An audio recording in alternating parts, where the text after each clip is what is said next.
Welcome back to this chapter of my opening theory series. Today we will be looking at why white should not play d4 against the knight f6 variation of Benko Gambit. So you might remember this starts with the moves f4, e5, f takes e5, d6, e takes d6, bishop takes d6, knight f3, knight f6, and so today we're going to look at why white should not play the move d4. And so for this game, with the white pieces, we have grandmaster Lars Karlsson. He is a grandmaster from Sweden who back in the 70s and throughout the mid-90s was actually one of the strongest players in Sweden, often playing on the Olympic team, as well as scoring very well in Swedish tournaments. And with the black pieces, we have international master Marcelo Panelo Munoz, who is an IM from Argentina. And I believe he currently lives in Spain, although I could be incorrect about that. That's regarding I am Panelo. Oh, I unfortunately was not able to find that much information about him in English, but there is a fair amount of resources about him in Spanish. So that's pretty cool. And he also has a coach page on Lichess and seems to still be active. So I will put some links with more information about both players in the video description. Now for this game over here, we're going to be looking at why white should not play the move d4 in this position. Why d4 is bad here. And the reason is actually very interesting. And it's a bit counterintuitive. So Stockfish seems to really not like this move, and there's only one move, according to Stockfish, that gives black equality here. And that move is actually somewhat counterintuitive, but kind of makes some sense, and it's to castle. So in the game that we're going to be covering, we're going to be kind of looking at things from black's perspective and talking about black's ideas in this position. So in the game, black castled, and there are a number of moves that white can make here. And black's idea is usually to play the rook to e8. So in this game, white played a knight c3 and black played rook e8. There are some moves where instead black might want to do something else first, like maybe break at the center with c5 first. But in general, rook e8 is a very nice move. The idea behind this move is that since white has played the move d4, that has weakened these two squares over here, the ones that I've kind of circled, or the squares e3 and e4, and as a result, that actually makes it more difficult for white to push the e-pawn and develop their pieces.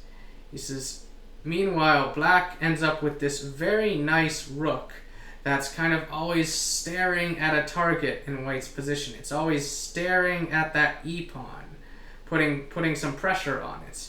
And that's pretty nice because very often in the opening and the middle game, rooks are kind of silly pieces. They often don't have a whole lot to do. Like generally there might be only one or maybe if you're lucky two open files that maybe they can make use of, but even then they're very often just staring into space, staring at nothing.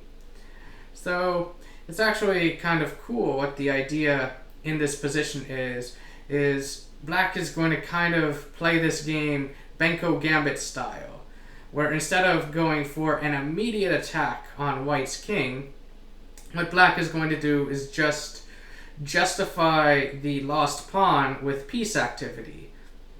Like basically play very energetically, get the pieces out, put pressure on white, and basically say, even though you may be up a pawn, I think I'm eventually going to be getting that pawn back because my pieces are better than yours.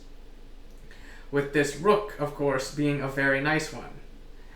And so in this game, white played the move queen d3. And what's funny is that the engine considers this to be an inaccuracy, but the alternative move that the engine prefers doesn't really look that great, like at least from a human's point of view. Like the engine is saying that white should play the move e3. It's saying that the move e3 is best. However, a problem with e3, and this might not necessarily be the most optimal move, but it's certainly one that's very enticing for a human, is that black can play the move knight g4. And this move puts pressure both on the e3 pawn, but also on the h2 pawn. You might remember that, like previously, that black can often score some tactics on this pawn and stuff. And if, for example, white plays the move queen d3 here, then black can actually just take the pawn on h2 with the move bishop takes h2. And even though it looks like black might lose a piece from this, in reality, black has the move queen h4 check. So if white did this, black can just come in like this, and this is just terrible for white. Like black has regained the pawn, black has a very nice active rook, black has a safer king, and you know, white is going to be losing the right to castle. Like that's just terrible. So like in this position, white doesn't have to take back over here, but it's still very, very unpleasant because black is threatening the move bishop g3 check, and there isn't really, like, there aren't a whole lot of nice ways to stop that. Like maybe the move knight e2 or something, that's kind of passive and kind of unpleasant to be playing, kind of unpleasant to have to be moving that knight twice and to also have lost the extra pawn. So overall, like this is just like this would just be a nice position for black. So basically, even though the engine prefers the move e3, black's move knight g4 is just very hard to meet. Like white is basically going to have to be distracted by defending the pawn on e3, and then black can just take the one on h2. Ooh, so anyway, that is not what happened in the game. Back here, after black played the move rook e8, white played the very human move and very sensible move, very natural move queen d3, which even though is an inaccuracy, it does make some sense.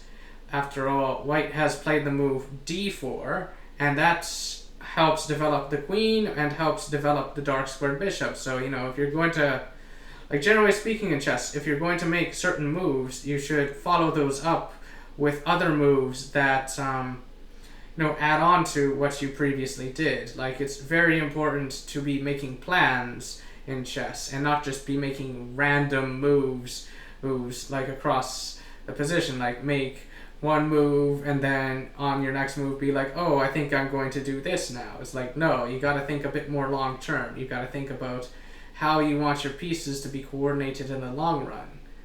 So the move queen d3 is very human and very sensible. Like it's something that, you know, your opponents might play if you had the black pieces. Like something like bishop g5 is another possibility. But that's not what was played in this game. And so anyway, in this position, black played the move knight c6, which is a fine move. The engine prefers that black play h6 first, but honestly, playing knight c6 first is just fine. And because here, white really needs to play the move a3. And we're going to see why white really needs to play the move a3. And after white plays the move a3, then black could play the move h6, which is what the engine would have preferred black played first. So in this game, white played the move bishop g5, which is logical, it's sensible, but it's also terrible. terrible at the same time. Like, this is again a very human move, but white really needed to stop black's threat, and we're going to see why. Before getting to that, I'm just going to show a little bit about what would, in theory, happen if white had played a little bit more accurately. So if white had played a3, black would then most likely play h6 to stop bishop g5, and then white's dark squared bishop is very unhappy since it only really has these two squares to go to, and they're both kind of bad squares. Like, d2 is somewhat okay, but there isn't a whole lot for the bishop to do there. Also, it sort of gets in the way of the queen if it ever needed to go back to d1. And it also kind of gets in the way of a rook if white castles queenside, for example. And e3 is kind of bad because it blocks the e2 pawn, and the rook is staring at the bishop. So the bishop's kind of weak on e3. White would kind of have to move it again, like maybe to g1 or f2, just to get it out of trouble and get it out of the way. So that's most likely why white played the move bishop g5. Just to, put the bishop on some square it could go to. So in this position, the engine's preference is the move bishop d2. And then for black, it says that black should play a very funny looking move, which is bishop b4. And basically, the engine believes that the knight coming to b4 is so strong that it's even fine to just give up this bishop. In fact, it's not really a sacrifice, it's more just an exchange. Since after takes, the queen would have to move away from defending the c2 square over here. Like, both the queen and the c2 pawn are attacked. So if, for example, queen b5 were played, then we would have knight takes e2 check, and then the king has to move probably to f2, and then the knight takes the rook, and then white can play queen a4, cutting off the knight's escape and collecting the knight, and then black can play a bit energetically, a bit aggressively with the move b5, and then white can take, and then black can keep pushing. This knight, unfortunately, doesn't really have many good squares to go to without getting trapped. Like, if it went to b5, it would just run into a6 and get trapped. That a4 is kind of a funny looking square where it wouldn't really be doing much. So that would probably leave knight d1. And then, that allows this knight to come forward. And then, the king probably hides maybe on e1, maybe on g1. And then black keeps, playing energetically, applying pressure. Like, this is actually a very cool line, very, very fun line. If you like openings like the Benko Gambit, for example, that's how I kind of view this line. Like, black's making some trades, some exchanges, maybe throwing away a pawn but is playing very energetically, has very happy pieces, and is basically going to be arguing, my pieces are better than your pieces. It doesn't matter what the material count is. What matters is how you use your material. So, that's pretty fun. Like, even if white had played a bit more accurately, could have still had an interesting game. Now, of course, back in this position, white does not have to take this bishop on b4, or white could do something else. Like, according to the engine, like the move e3 and then takes back, and then bring the queen out, and then the bishop goes back, and then this bishop comes out. It's still fairly fun for black. Like, this actually does seem like somewhat of a playable line, and you might have fun with this. But in my opinion, I much prefer to have black in positions like this than white, even though white has the extra pawn. Like, black's the one who's got all this pressure, black's the one who's got all their pieces out, got a nice rook, probably going to bring the other rook to d8 and have some fun. Like, I'd much prefer to have the black side in this position. But anyway, back to the game. Over here, remember I said that white needed to play the move a3, and instead white played the move bishop g5, which Like, it walks right into this move, knight b4, which I think white underestimated it, as it's a pretty nasty move. Like, white plays the move queen d2, and here black makes a move that's very sensible, very logical, very human, which is bishop f5, just putting more pressure onto the c2 pawn. However, according to the engine, it was slightly more accurate and more crushing if instead black had played the move h6 right away. It's actually kind of tricky as to why, but part of the idea is that white actually can't attack the black knight right away with a3, like basically if the bishop takes and then the queen takes back and white plays a3, then black actually has a strong move bishop f4, and that's just very, very unpleasant. Like after queen d1, black would then play something like bishop g4, keep applying the pressure, and white might be able to take this knight, but black can just take this knight. And notice that white can't take back at this bishop, because if white, say, took with the g pawn, then this is checkmate. And of course, the e pawn is pinned by the rook. So this is just a very nice position for black. Like, black's got the two bishops, and the two bishops are active. The rook is active. The queen is active.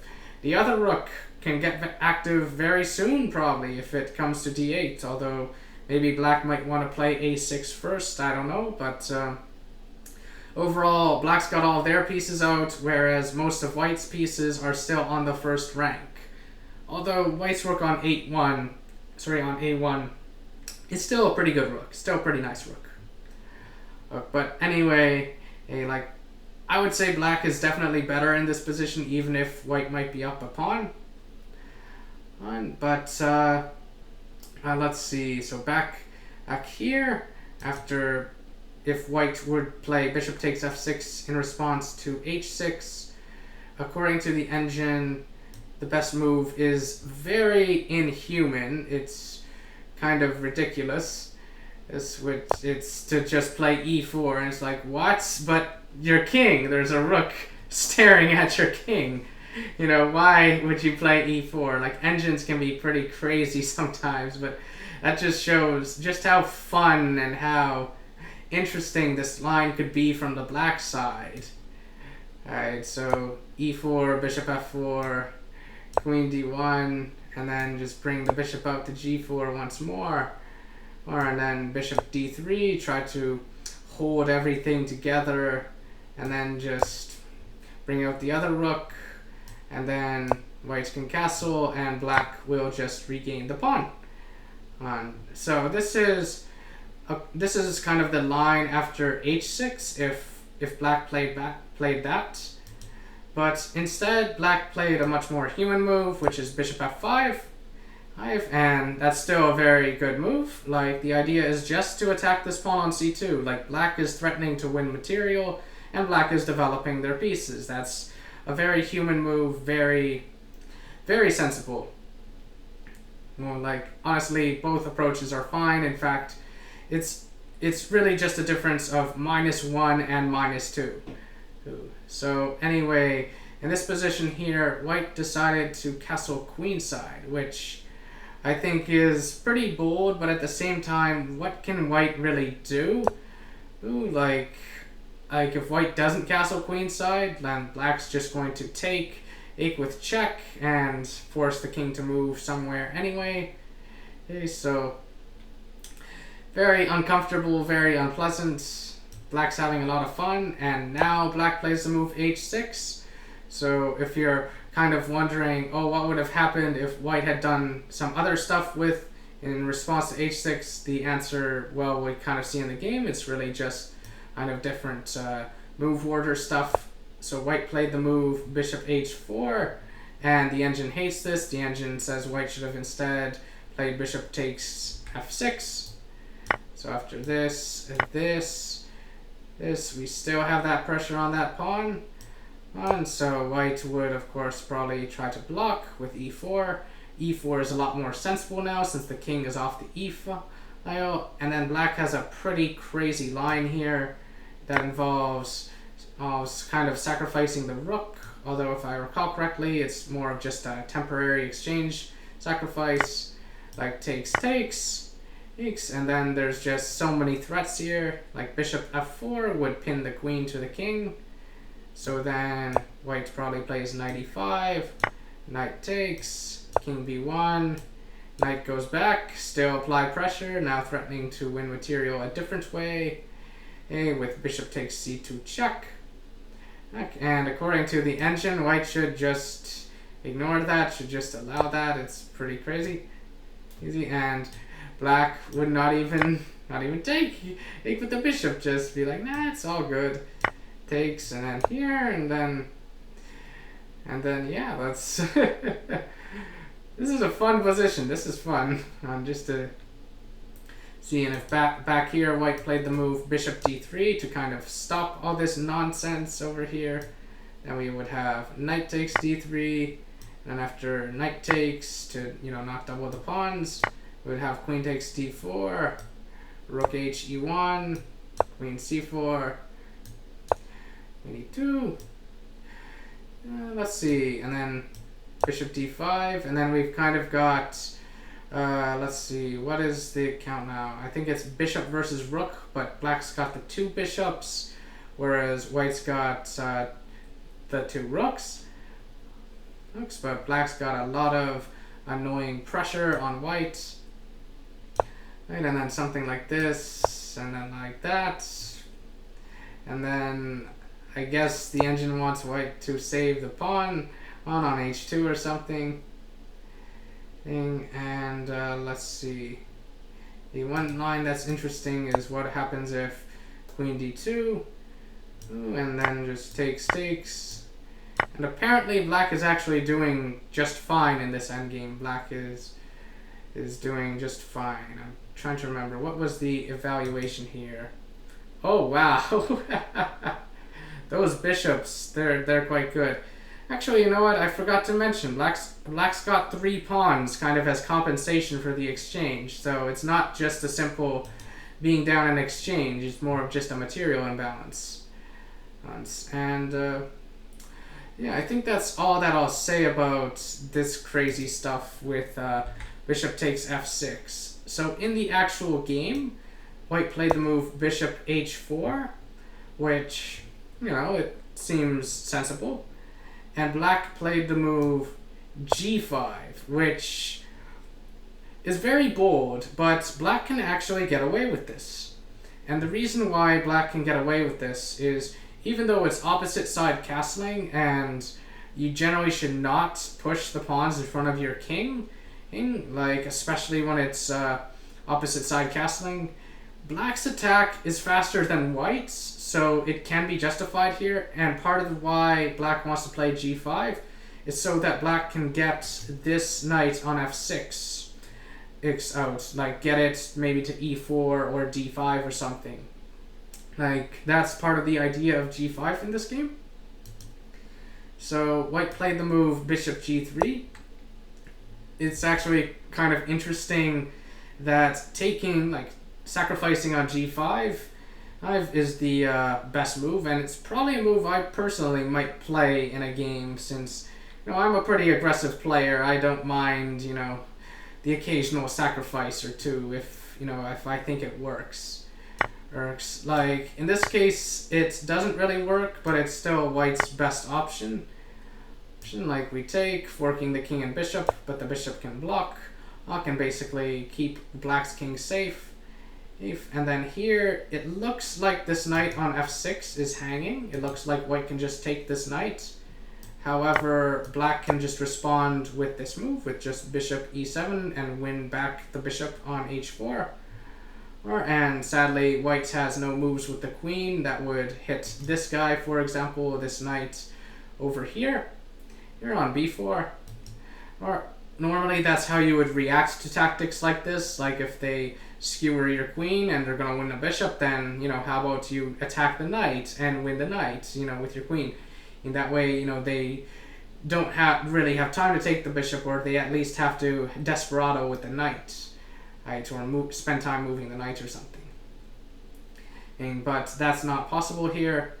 So instead, if in this position white played something like a3, just to kick this annoying knight away, and try some other tactics, black could actually play knight b d5, and even though it looks kind of like the knight on f6 is pinned to the queen, like it looks kind of like black would go down and exchange, black would not actually be taking this bishop back right away. In fact, black would play the move bishop f4 check, and this position's kind of interesting. Like, it's best for white to play the move e3, because otherwise white's going to get very cramped. If instead white played the move king b1, then black would actually play the very positionally crushing knight e3, and even though white may have kind of let's see what's going on in this position. Yeah, even though white may have kind of regained some material by taking the rook on d8, white is just getting crushed here, since it's very hard for white to actually get their pieces out, and white's constantly being harassed, constantly under pressure. Like, black has a lot of time to just take white's stuff, so black's kind of not really in a rush. Like, white could just play rook d3 or something, which, like, I think was an engine suggestion, even though the bishop on g6 could take the rook, but black would be like, nah, that's fine, I'll take the bishop on d8 instead. Like, that's how crazy some of these lines can get. And so, but otherwise, like, this poor rook on d1, he doesn't really have a whole lot of squares to go. Like, maybe he could go to c1 or something, but it's just so unpleasant. Like, black would still just take the bishop on d8 and move on. But let's see. Back here, if instead white plays the move e3, sacrificing this pawn just to free up some space for the bishop to get out and stuff, if black would still just put the knight on e3, and then here white can try bishop takes c7 to maybe distract this f4 bishop away from this annoying diagonal. Like, maybe if black tries knight takes d1, discovered check, white could just play bishop takes f4. But here, the best move for black apparently would be to play bishop h6. And be like, nah, I'm good, I don't need your dark squared bishop. Like, this crazy nonsense here is already just very scary for you to deal with. Like, I don't think white really has time to move the rook, since black's just got so much pressure.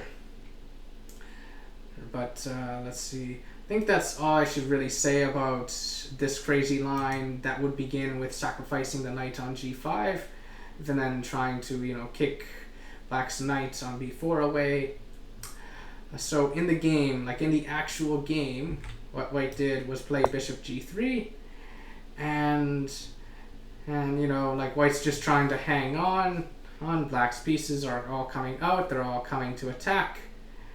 And in this position here, black played a move that's fairly intuitive, just take the pawn on c2, like remove pawns from in front of the opponent's castled king. That makes sense. And said, hey, it's a free pawn, why not? If it's free, it's for me, as Ben Feingold would say.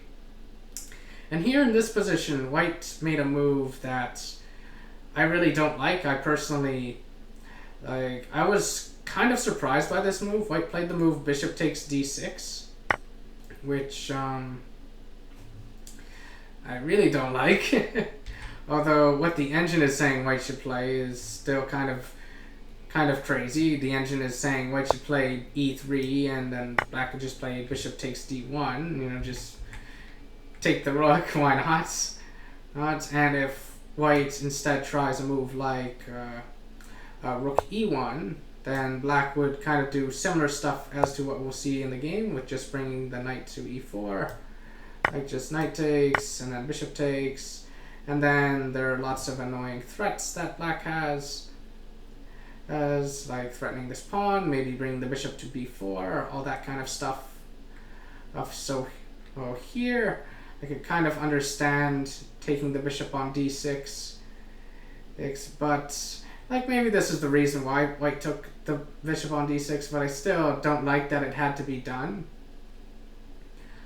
And like if white instead tries playing the move a3 first, then there's queen d7 with some nasty ideas, as like you're actually kind of fine with like if white just takes the knight on b4, you bring your queen and you're threatening to do some nasty stuff. You're threatening to get really nasty and do some back rank mating ideas over there.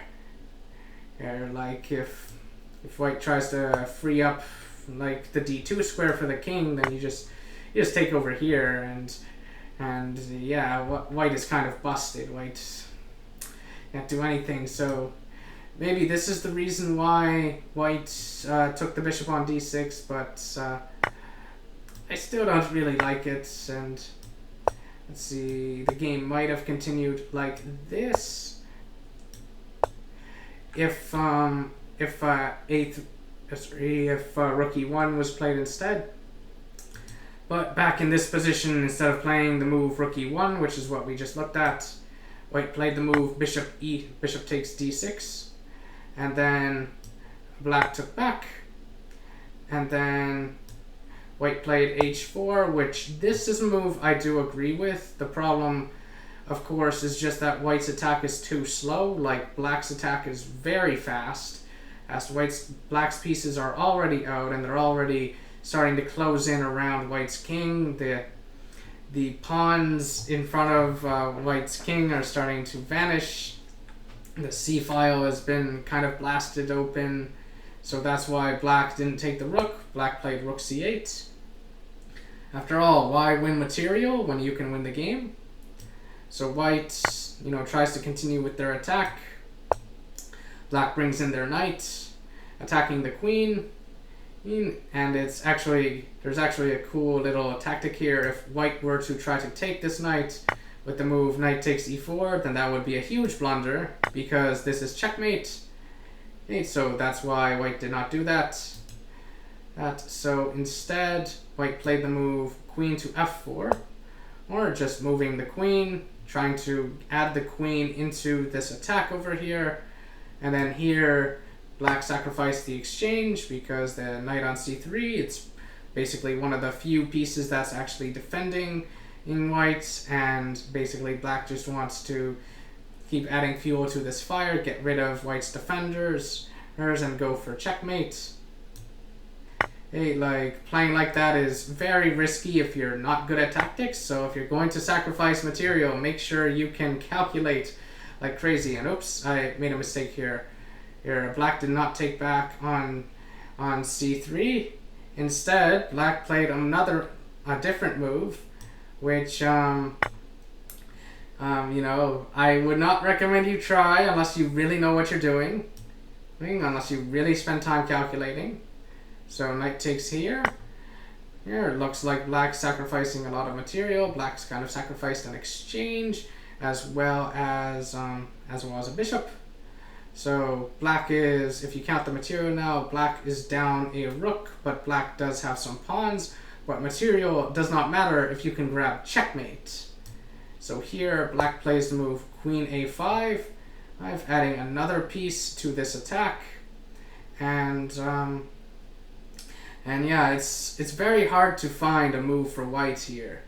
Like according to the engine, the best move for white would be king b3, after which black would play knight a takes c3 and basically be threatening queen a2 check, king b4, like for example, if white tried a move like this, then check here, and then this is checkmate. So that's very scary stuff.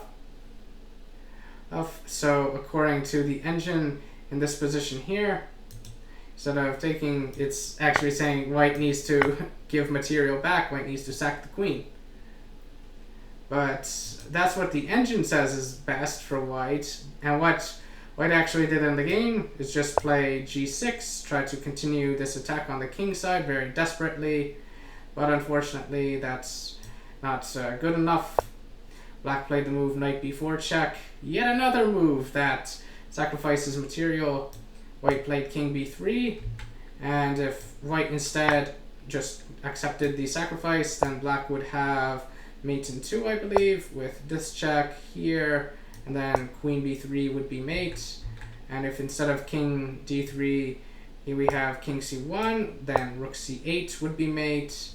Like, very sharp game, very fun position. I would actually recommend this From's Gambit line to black players who know that their opponent is going to play d4 against the knight f6 variation. And anyway, back over here, instead of taking, white played king b3, and black's like, no, you need to take that knight, and white's like, oh, fine, I'll take it. And then black played a5 check, kind of a similar idea as before, and it was in this position that white resigned. And the reason why white resigned is because it is mate in 2. So king b4 is the only move. Black would play queen b3 check. There is again only one move for white. King takes a5, and then rook a8 would be mate. And yeah, that would conclude this game. Overall, this was a very, very well played game, aimed by black, and like I would say white more or less played well. The issue that white faced was just that they did not know what they were doing. They were probably just caught by surprise, and were not familiar with just how nasty, just how strong this line can be. So just to review the idea: f4, e5, takes, d6, takes, bishop takes, knight f3, knight f6. The reason why white should not play d4 is because black is going to castle, and then after another developing move like knight c3, black's going to play rook e8 and get a very nice rook, and get very nice control of the center using this rook, and put some constant pressure on the e2 pawn. So that is why the engine does not like the move d4, is because it weakens these two squares, and it allows black's pieces, especially this rook, to get very active. And so yeah, that will do for this video. As usual, if you liked what you saw, feel free to subscribe to my YouTube channel. Thank you, and goodbye for now.